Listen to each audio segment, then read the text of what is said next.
Bem-vindos e bem-vindas a mais uma conversa de paz e esperança. Nesta noite especial, faremos uma roda de conversa sobre o nosso querido bispo Pedro Casaldáliga.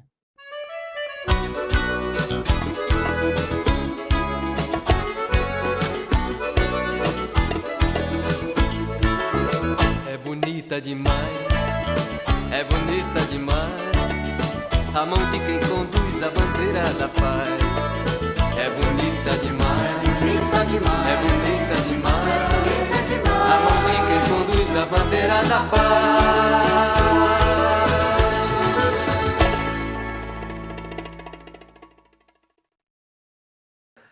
Bem-vinda Mercedes Budales e Antônio Canuto, são os nossos convidados desta noite para esta roda de conversa sobre o bispo Dom Pedro Casaldáliga, nesta noite em que fazemos memória à sua Páscoa.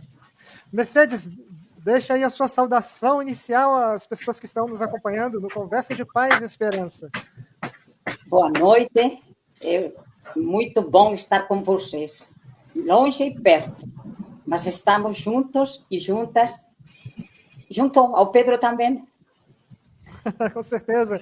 Canuto, dê a sua saudação inicial a todos nós. Boa noite para todo mundo que está nos acompanhando. É uma satisfação estar com vocês para falar sobre a história e a vida dessa pessoa tão importante na vida da igreja no Brasil. Muito bem. Mercedes e Antônio, vocês sabiam que a existência desse livro passa por uma memória de Dom Pedro. Aqui a gente está falando de 8 bispos, dons da profecia, e já neste momento agradeço vocês terem contribuído na construção dessa obra para falar de Dom Pedro Casaldáliga. Mas esse livro surgiu no dia da Páscoa do Pedro.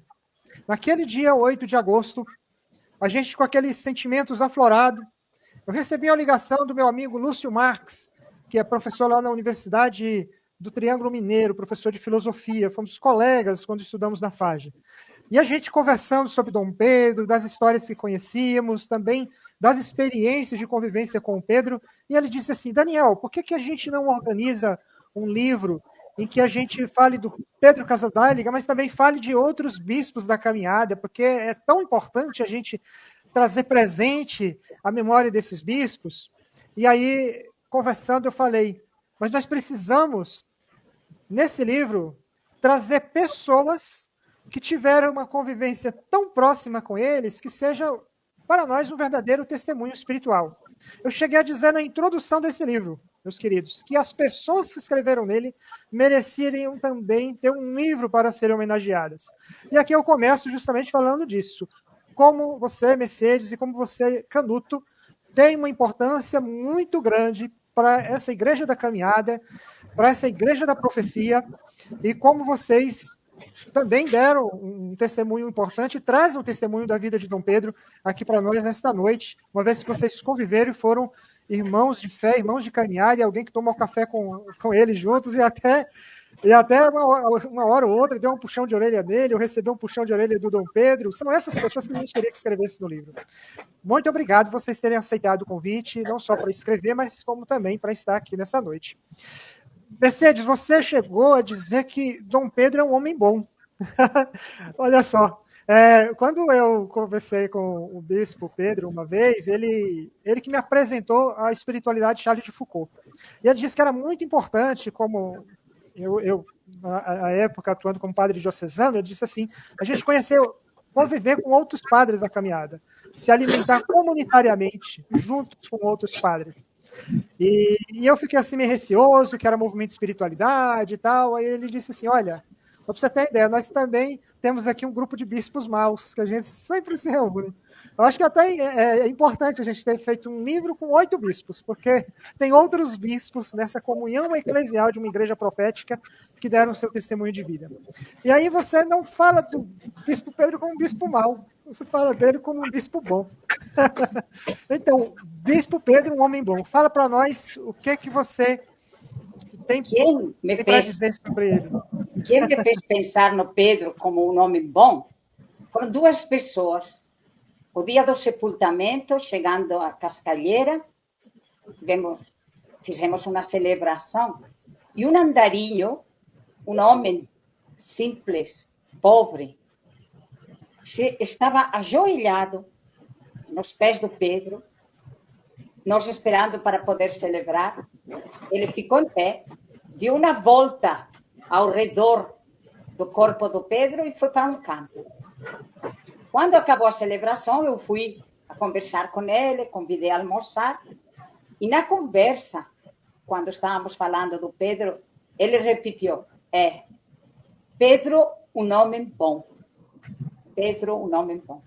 Mas, para mim, o impressionante é que depois de João, que assim era o nome dele, em São Félix do Araguaia, o Damião, um indígena que estava na celebração, se ajoelhou também aos pés do Pedro, muito concentrado, e deu uma volta ao redor do corpo, se afastou.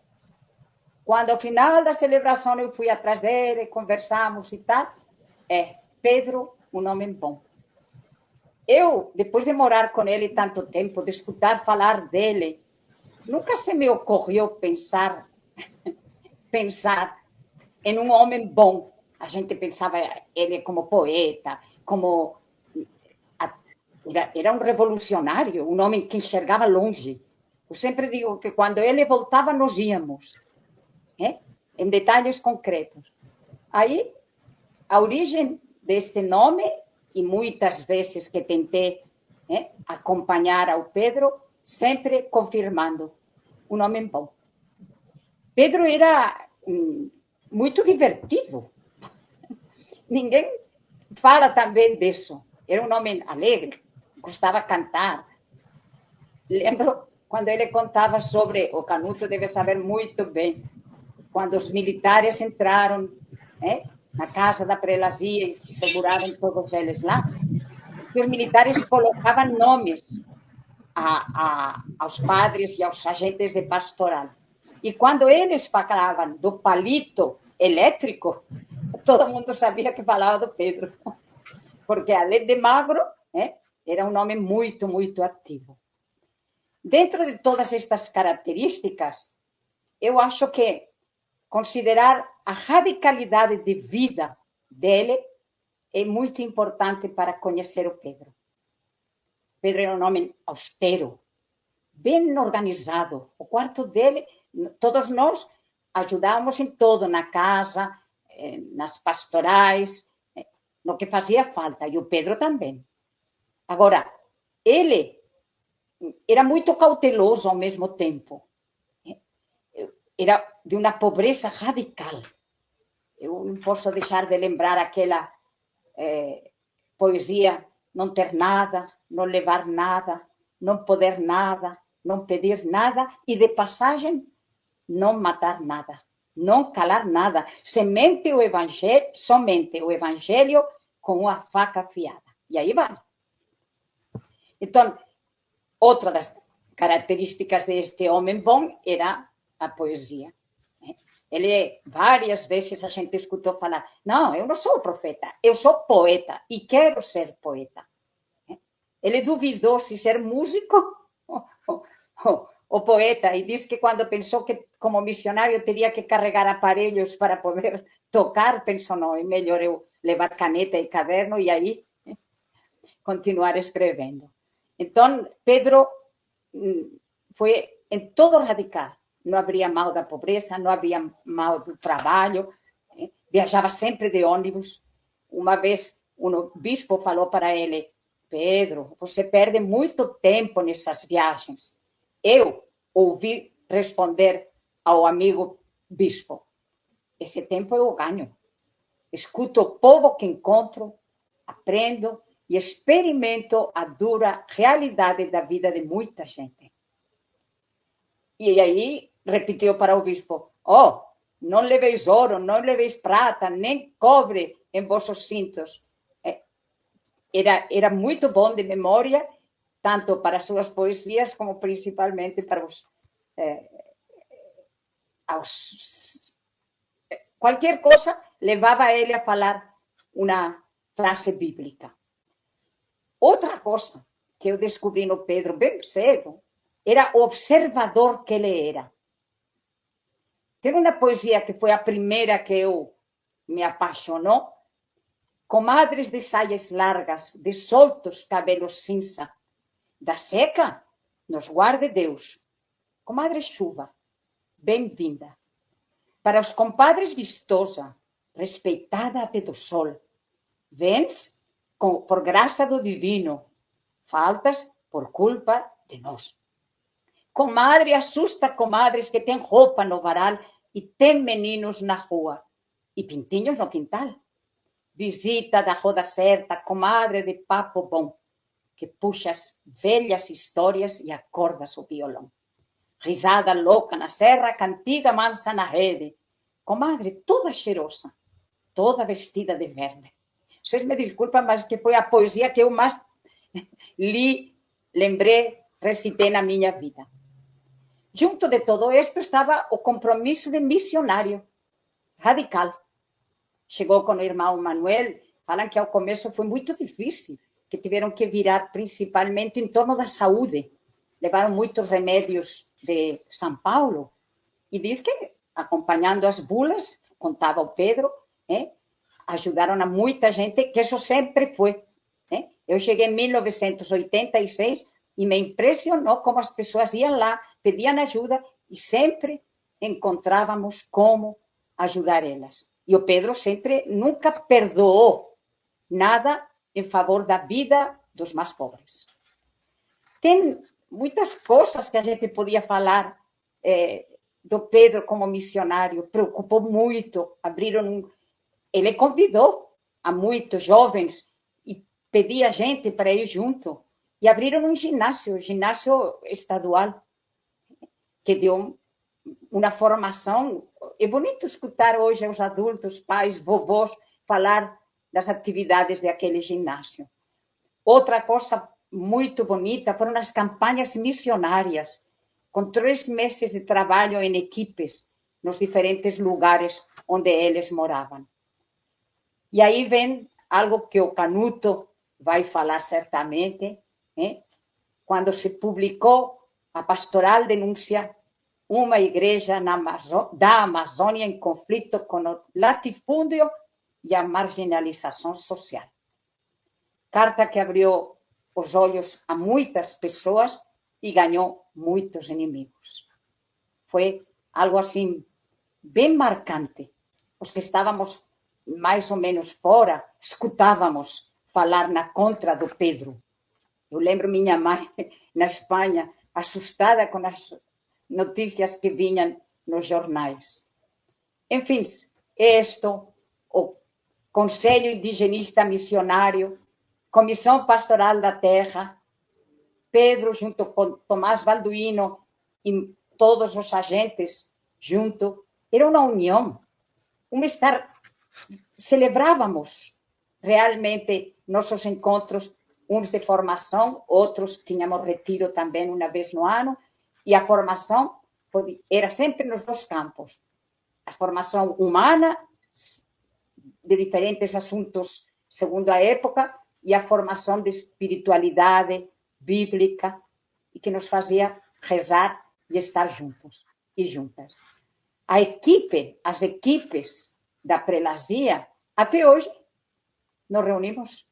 É algo que ajuda muito, que nos faz felizes, porque dentro das dificuldades muito sérias, principalmente com a chegada dos militares e levar para a cadeia a mais de um dos missionários, não foi fácil, mas foi superado aos poucos. E outra coisa que eu acho importante, Pedro apoiando o Círculo Araguaia Pão e Circo.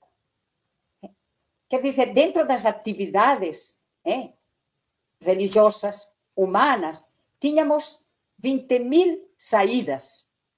O jornal Alvorada, como que o povo esperava esse jornal que durante muitíssimos anos foi escrito e valorizado por todas e todos nós. Enfim, eu podia falar muitas horas, porque para escrever o artigo curti também muitas horas. queria falar só, se ainda dá, do martírio. Como que marcou a espiritualidade do Pedro e a de todos nós o martírio. Em 1976, o padre João Bosco acompanhou o encontro do grupo que trabalhavam com indígenas e ficou lá.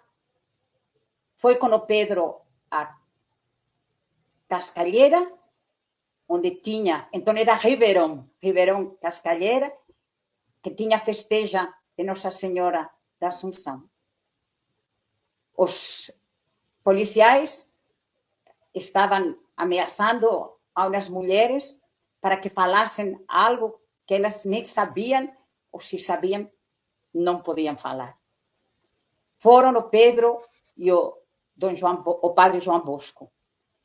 Bom, imediatamente teve a reação, confundiram, para nós estar evidente, o Pedro com o João Bosco, que era bem maior e assim, e pensando que era o bispo, dispararam na cabeça dele. Foi muito duro.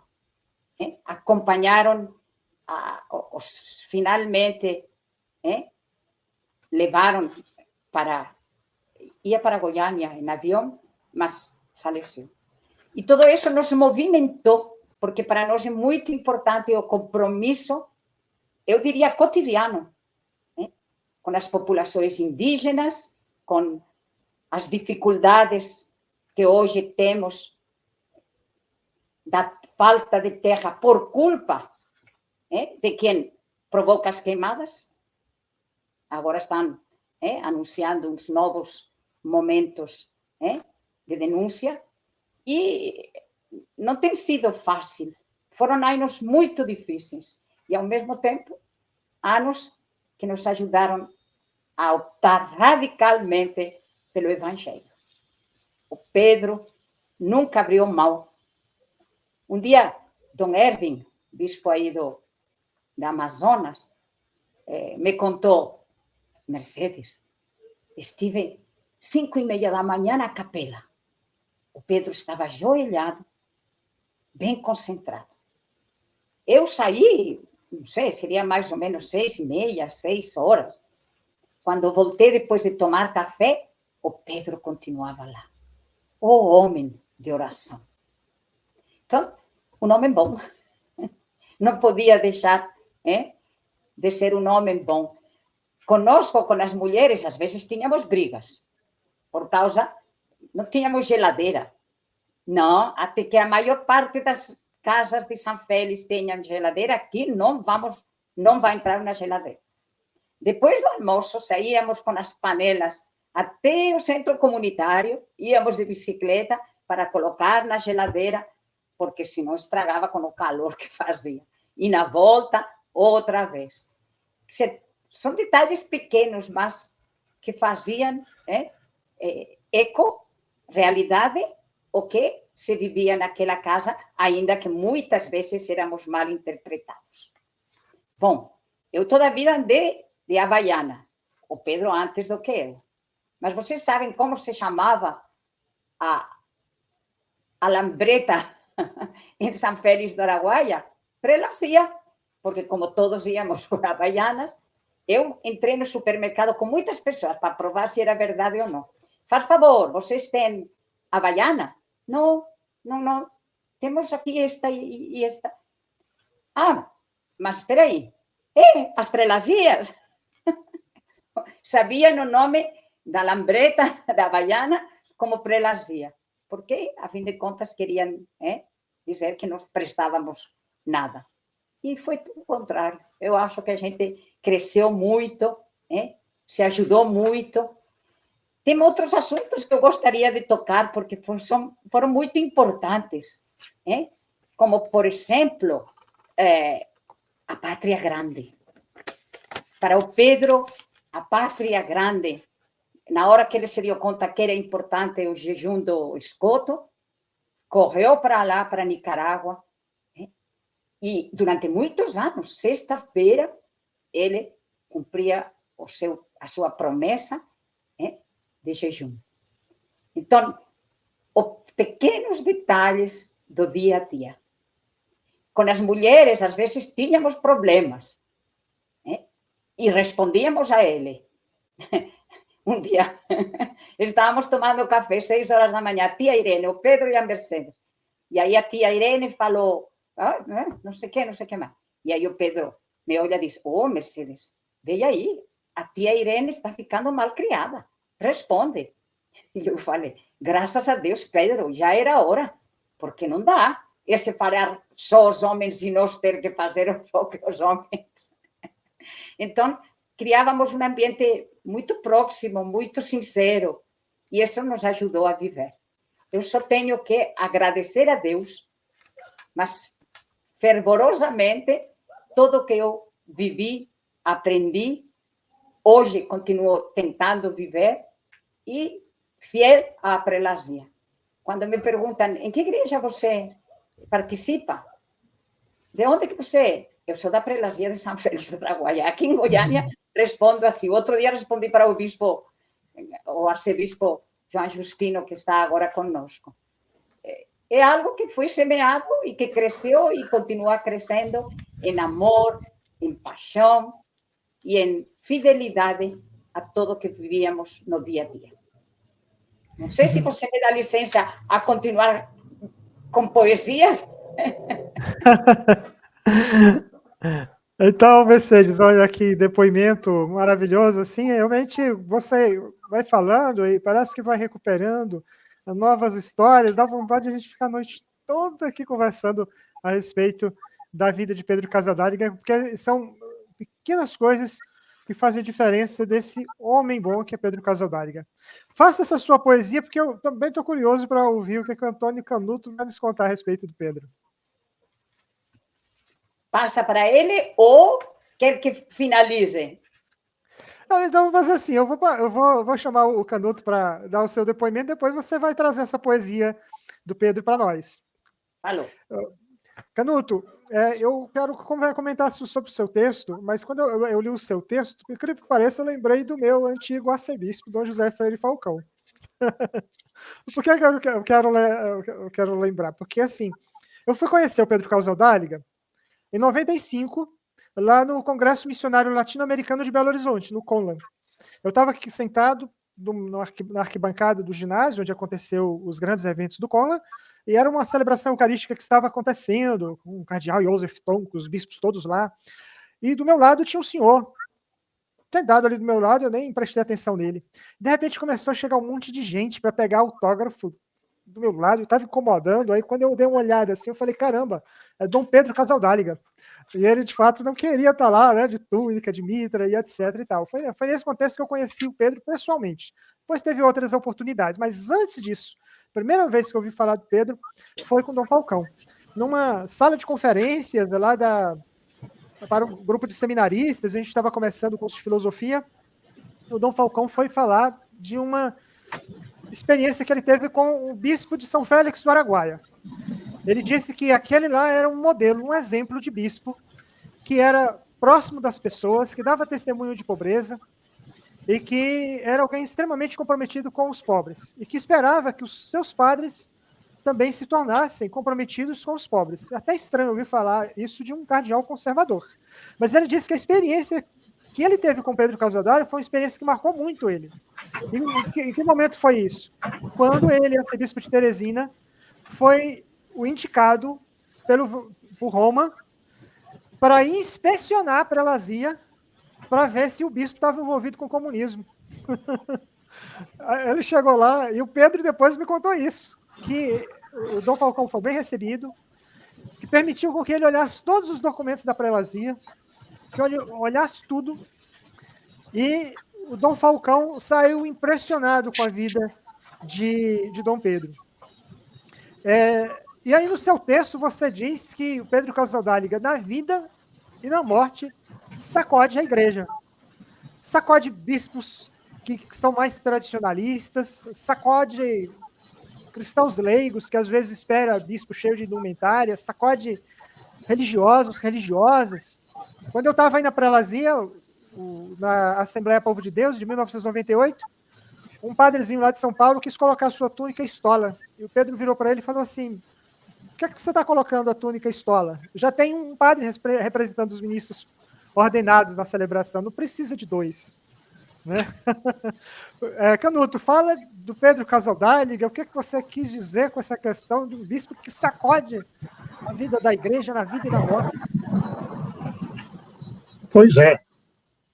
Pedro foi uma pessoa que tentou colocar na prática toda a renovação que o Concílio Vaticano II propôs para a Igreja, colocar na prática aqueles bispos que fizeram, no final do concílio, o Pacto das Catacumbas, ele assimilou e colocou em prática.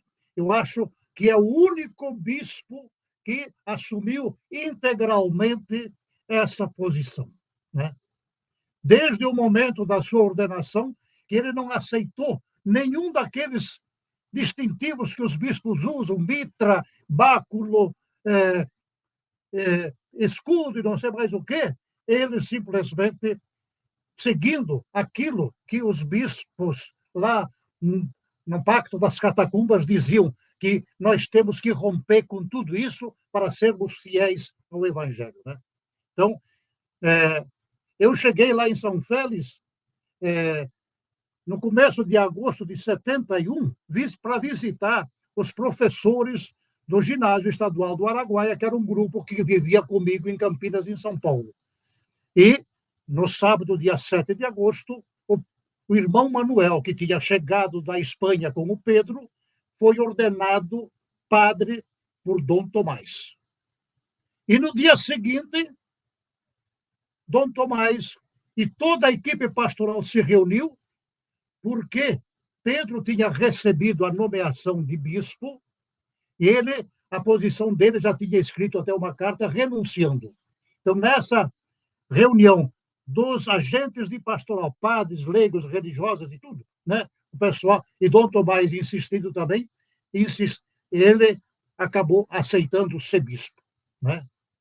E aí eu, que fui visitar, acabei ficando lá, fui colaborar com ele, juntando os documentos que fizeram parte da sua carta pastoral, né? Então, um momento assim muito especial, né? E daquele momento em diante sempre presente junto, né? Nunca morei como Pedro, eu sempre estive fora, mas a gente tinha contato direto sempre que ia a São Félix, a gente ficava no Palácio Episcopal, aquela casa lá, primeiro onde hoje é a prefeitura, e depois nessa casa onde que ele acabou vivendo a maior parte do tempo e onde acabou seus dias por lá, né? Então, uma radicalidade profunda, né? Assumindo totalmente que o bispo não é diferente de ninguém. Não aceitou que se colocasse nada que o distinguisse das outras pessoas. Ele era um cristão a mais que tinha aquela função de estar como bispo, mas ele era mais um cristão igual os leigos que estavam lá, as religiosas, os padres e todo mundo. Sei que ao redor de Pedro tinha uma equipe pastoral muito ativa, muito forte, que comungava profundamente com tudo aquilo, porque nunca Pedro tomou decisões, ele dizendo, agora vamos fazer assim. Tudo era discutido em comunidade, nas assembleias, nas reuniões, o que se decidia era aquilo que estava decidido.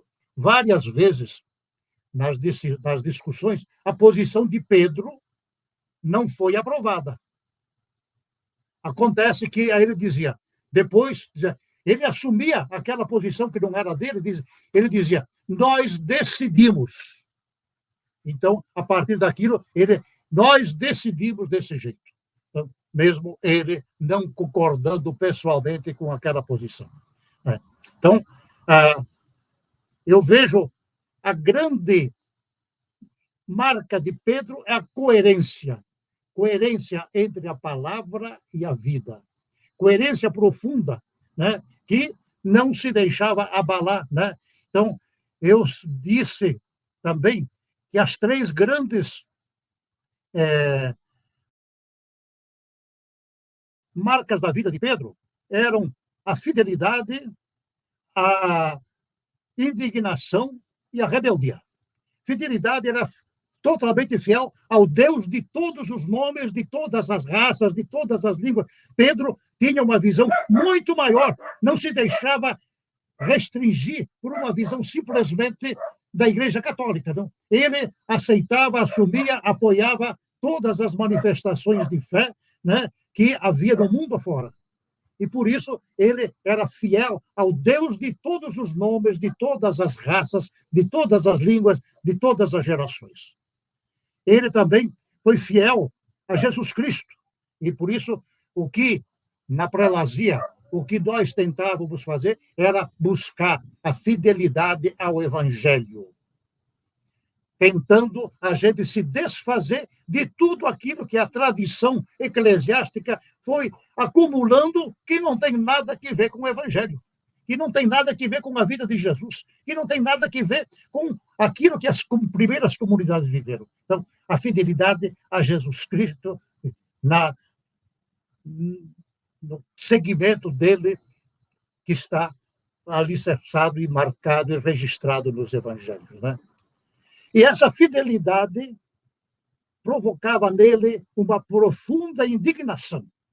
Indignação ao ver a grande diferença entre as pessoas, aquela desigualdade que uns querem ser donos do mundo, enquanto outros não têm o que comer, né? Sobretudo lá na região, quando ele chegou, estavam chegando as grandes empresas incentivadas pelos incentivos fiscais da ditadura militar, né? Uma fazendinha com 690 e tantos mil hectares, outra com 300 e não sei quantos mil hectares, tentando expulsar os poceiros que estavam lá cultivando uma pequena roça e escravizando os trabalhadores que vinham de outras partes do país, que eram tratados igualmente escravos, né? Então, essa indignação, né? Pedro, antes da ordenação dele, em 1970, ele já tinha escrito um documento, Escravidão e Feudalismo no Nordeste do Mato Grosso, né? E até o núncio falou para o Pedro, cuidado, não divulga isso muito, porque isso vai colocar a imagem do governo brasileiro, né, em maus lençóis, né? Então, Pedro não divulgou, e isso saiu pelo mundo, né, e foi incorporado depois também na Carta Pastoral, né? E outro marco importante, a indignação provocava nele a rebeldia. Pedro foi rebelde em relação à situação social que havia na região, e por isso sempre pautava firmemente o direito das pessoas, o direito à terra, o direito ao trabalho, a dignidade das pessoas, né? Ele sempre, essa rebeldia se estendia também à igreja, né? Toda a postura que ele teve em relação às formas como os bispos se enfeitavam, é uma rebeldia marcante na sua vida, né? E isso veio, né? E, sobretudo, na vida concreta, na casa onde que ele foi viver, no modo como ele vivia, né? Como a Mercedes lembrou, ele tinha uma memória medonha, né? Eu sempre digo que ele era a pessoa que mais conhecia gente da região. Conhecia e, quando encontrava, se lembrava até do nome e de detalhes da vida, da família, do que as pessoas viviam, né? Então, ele, né, incorporou totalmente a vida do povo, né? E, como a Mercedes falou que ele era poeta e não era profeta, né? Eu sempre digo, o profeta é sempre um grande poeta. Só um grande poeta pode ser um radical profeta que diz tudo aquilo que é preciso numa linguagem diferente, muito mais explícita, muito mais forte e que chacoalha as coisas, né? Então, durante a vida, toda a vida de Pedro, chacoalhou a igreja pelo que ele viveu. E na morte, ele quis ser enterrado, era um desejo dele, lá naquele cemitério onde foram enterrados os peões assassinados por aí, muitas crianças, muitas prostitutas. Então, lá no meio daquele povo, ele quis ser enterrado e lá está enterrado. Né? Então, não foi só na vida, na morte também, ele fez questão de ser diferente. Né? E nada de algum distintivo episcopal. Uma túnica, um terço na mão, uma corrente que os chavantes, eu acho que deram para ele, e coisas assim, uma simplicidade medonha, como ele viveu, também morreu. Né? Então, você lembrou do Dom Falcão, né?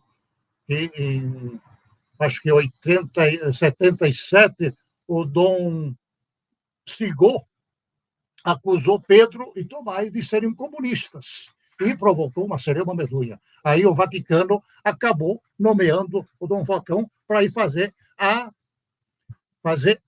investigação lá na prelazia. Né? E Pedro sempre reclamava que ele nunca viu o resultado daquela visita. Nunca ninguém mostrou para ele o relatório daquela visita. Ninguém não sabe o que foi, o que teve, né, nesse momento. Então, eu acho que a vida, o testemunho, a poesia do Pedro são animadores e incentivadores de vida em muitos cantos desse nosso país, até hoje.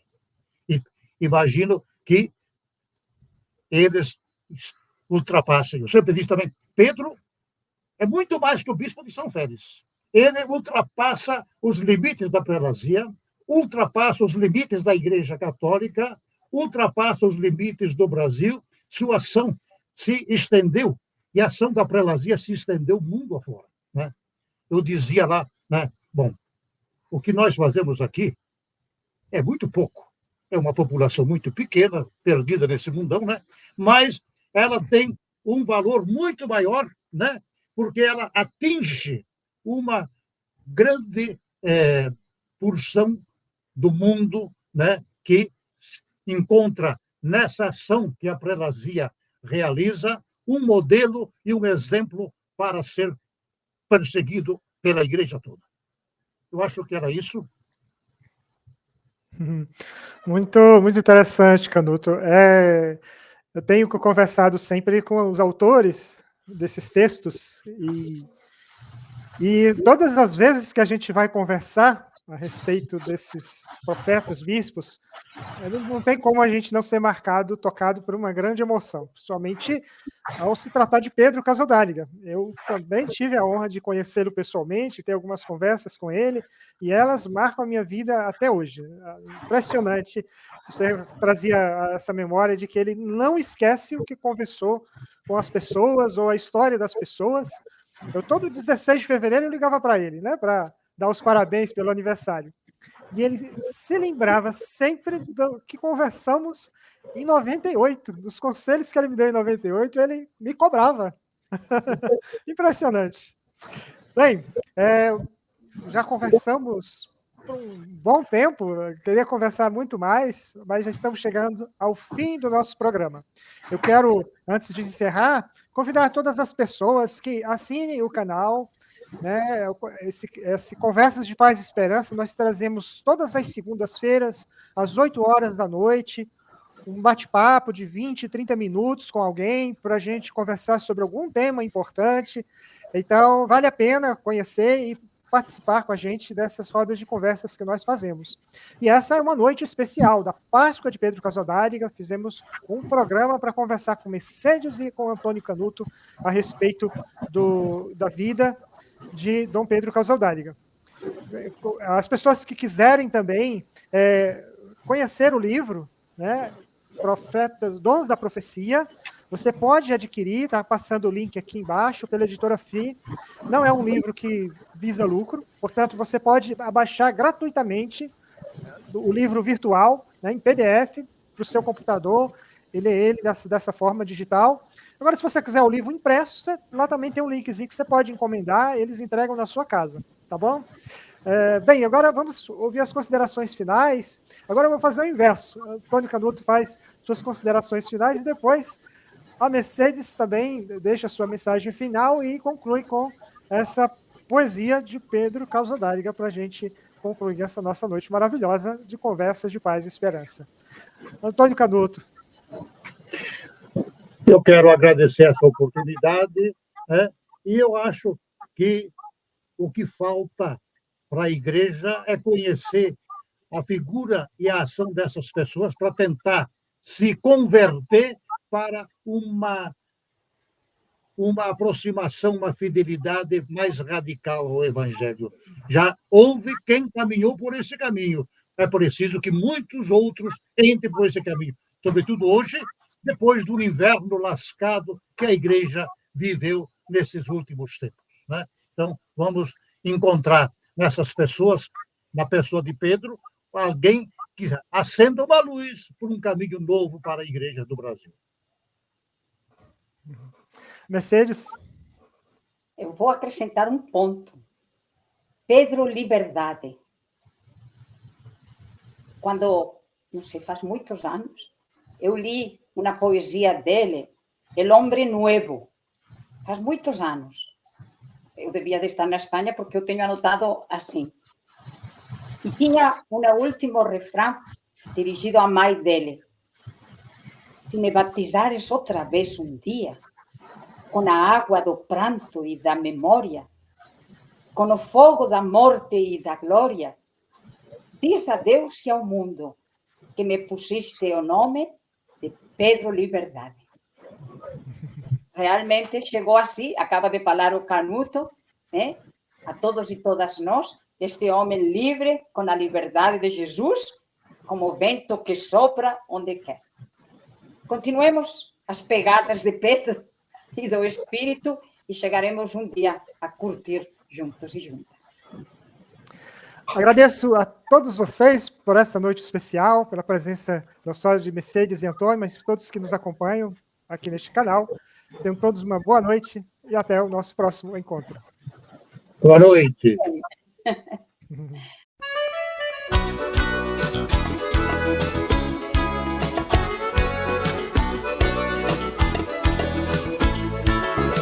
É bonita demais, é bonita demais, a mão de quem conduz a bandeira da paz. É bonita demais, é bonita demais, a mão de quem conduz a bandeira da paz.